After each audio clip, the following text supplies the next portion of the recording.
केबे भाबिछंती एही सब मेसिन आउ ऑटोमेटेड सिस्टम सेमाने निज भितरे कथा हुअंती केमिति तांकर भी एक निजस्व भाषा अछि आउ सेइटा होउची इलेक्ट्रिकल सिग्नल रो भाषा। तेबे चालंतु आज आमे मेसिन मानकर एही गुप्त भाषा को बुझिबाकू चेष्टा करिबा। अच्छा, गोटे मेसिन को किमिति जଣା पड़े जे ताको केतेबेडे चालू हेबार अछि, केतेबेडे बंद हेबार अछि किंबा केतेबेडे निजरो स्पीड बदलाइबार अछि? से कोन निजे निजे सब जानि पारे? एहार उत्तर बहुत सीधा साधा।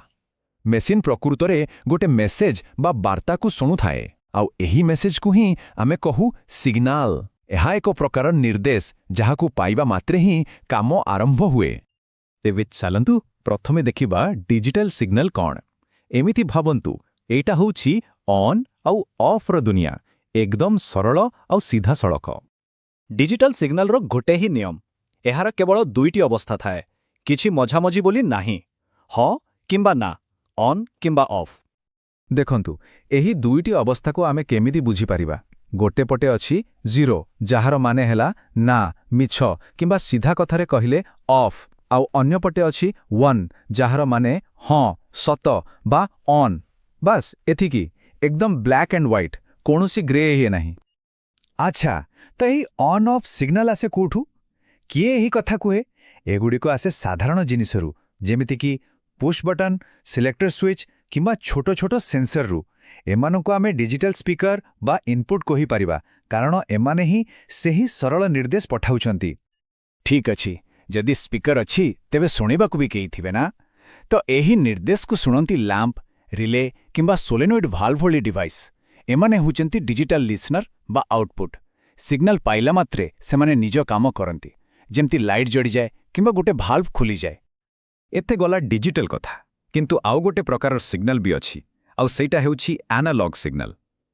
जदि डिजिटल केवल ऑन आउ ऑफ भितरे सीमित, तेबे एनालॉग हेउछि एक पूरा रेंज बा परिसरर दुनिया। एहार अर्थ हेला एनालॉग सिग्नल गोटे निर्दिष्ट रेंज भितरे जे कोनोसे मूल्य नहीं पारे। यह केवल काम हबो कि नाही को हेना, बरं केते परिमाणरे हबो सेटा भी कहि थाए। एमती भाबंतु आपणक घरर फैन रेगुलेटर किंबा डिमर स्विच पड़ी। आपण फैन को केवल ऑन की ऑफ करंती नहीं, ताकू 1 2 3 4 स्पीड रे भी चलांती। ठीक सेमती एनालॉग सिग्नल कहि पारे जे कामटा 50% हेबो, 60% हेबो ना पूरा 100% हेबो। तबे एही एनालॉग स्पीकर माने किए? एमाने हेले आरटीडी, जे तापमात्रा मापे, किंबा प्रेशर सेंसर, फ्लो सेंसर।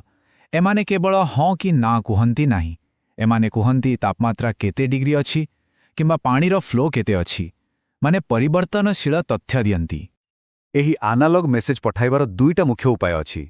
गोटे हेला 0 to 10 वोल्ट, जहा पाखापाखी जगह पई भलो काम करे, किंतु जेतेबेले सिग्नल को बहुत दूर को पठाइबार थाए सेतेबेले 4 to 20 मिली एम्पियर बेसी भलो। काहे कि जानंती? कारण एहा उपरे बाहर इलेक्ट्रिकल गोलमाल बा नॉइज रो प्रभाव बहुत कम पड़े। आउ एई सूक्ष्म मेसेज को बुझे किए? एमानंकु बुझंती VFD माने variable frequency drive, servo drive आउ कंट्रोल वाल्व भली डिवाइस।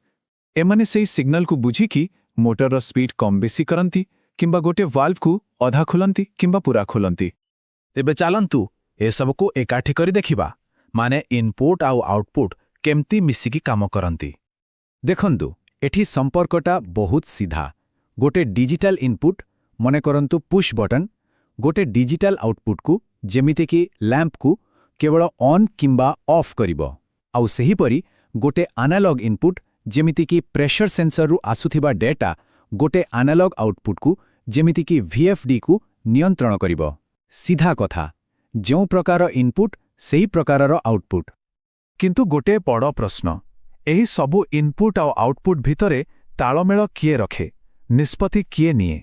एही पूरा ऑपरेशन रो मास्टरमाइंड बा मस्तिष्क हेउची PLC। PLC माने प्रोग्रामेबल लॉजिक कंट्रोलर हेउची सही केंद्रीय मस्तिष्क।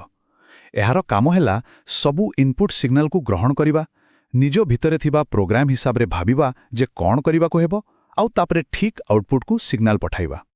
एही पूरा प्रोसेस को आमे चारिटा सरल स्टेप रे बुझी पारिबा। स्टेप 1 इनपुट, गोटे सेंसर PLC को सिग्नल पठाए। स्टेप 2 प्रोसेस, PLC सेही सिग्नल को रिसीव करे। स्टेप 3 लॉजिक, PLC रो प्रोग्राम हिसाब करे जे कोन करिबा उचित। आउ शेषरे स्टेप 4 आउटपुट, ପିଏଲ୍ସି ଗୋଟେ ମୋଟରକୁ କିମ୍ବା ଭାଲ୍ଭକୁ କମାଣ୍ଡ ପଠାଏ ବାସ୍ କାମ ଶେଷ। ତେବେ ଶେଷରେ ଗୋଟେ କଥା ଭାବନ୍ତୁ, ଯେତେବେଳେ ପ୍ରତ୍ୟେକ ଡିଭାଇସ୍ ଛୋଟରୁ ବଡ଼ ଏହି ଡିଜିଟାଲ ଆଉ ଆନାଲଗ ଭାଷାରେ ପୂରାପୂରି କଥାବାର୍ତ୍ତା କରିପାରିବେ, ସେତେବେଳେ କ'ଣ ହେବ? ଏହା ହିଁ ତ ସ୍ମାର୍ଟ ଫ୍ୟାକ୍ଟ୍ରି ଆଉ ଇଣ୍ଡଷ୍ଟ୍ରିଆଲ ଅଟୋମେସନର ମୂଳଧୁଆ, ଯାହା ଆମକୁ ଏକ ସମ୍ପୂର୍ଣ୍ଣ କନେକ୍ଟେଡ୍ ଭବିଷ୍ୟତ ଆଡ଼କୁ ନେଇଯାଉଛି।